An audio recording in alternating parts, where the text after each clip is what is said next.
Alrighty, we're talking about edging today because it's something that happens when we mow lawns as standard, but a couple of months ago I didn't even know what edging was, and now I'm walking around everyone's lawns and being like, oh, they get it professionally done, oh, they don't, because of the edging. So, got Luke here.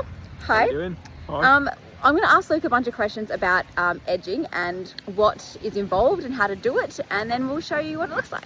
So yeah, you can put edging in just because it looks good if you want to, but the technical purpose for edging is so that you have a definitive boundary between a pathway or a driveway. Because we've seen heaps of gardens, haven't we, that have all grass has grown past the boundary and into all the mulch and the rocks and stuff. I mean, grass, technically it's like a matted weed effectively. The roots all grow and they become this mat, which is what your lawn is. So if you don't control it, give it a boundary of where it can grow. It's going to be in your flower beds, it's going to be growing over your driveway, and it's just not going to look very good. So that's why we edge. All right, let's do it.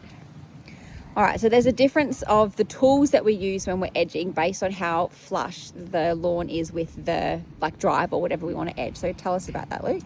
So here we have an edger, and it's basically a blade that spins round on a wheel, keep the wheel on the driveway so that it stays nice and parallel with the driveway. But obviously you can see here where the drive is lower than the grass, the edge is just never going to be able to reach. If I pull that up, you're never going to get the clearance to actually do any edging when you go along there. So in a case like that, what we're going to have to do is we're going to have to use the whippersnipper, and we're going to have to go along and keep it nice and flush with the edge at the bottom of the driveway. In an ideal world, you're going to have a nice level piece of grass, everything's going to be perfect, but that doesn't always happen, so we can't always do it.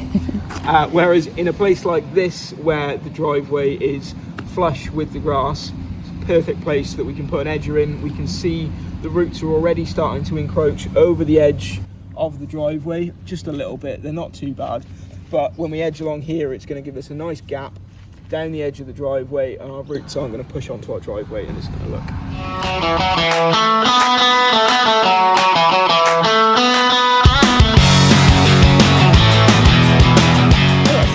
We can use a whippersnipper sometimes for edging, or do we have to always use a proper edger? What's the difference? You can use your whippersnipper for edging, but it's just not going to do the same job. You can see on the edger, it's got a metal blade on it, so it's going to cut into your, you get any little stones or any dirt, it's going to cut cleanly through that. Whereas your whippersnipper cord's just going to sort of bend round. It's not going to do such a nice job on the edging, but we are still going to need our whippersnipper. Because as you can see where we've edged up here, the grass is still to the edge, so we want to clean all that up and make it look nice and neat, and then we can use our whippersnipper to go nice and flush with the lower driveway there. But you can see down past the driveway where it's lower, the grass is lower than the driveway.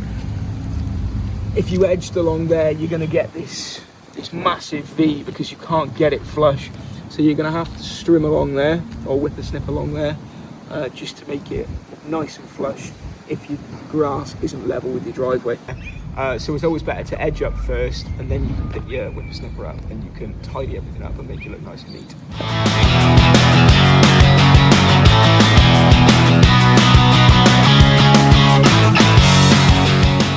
All right, so now we've done the whippersnipper as well.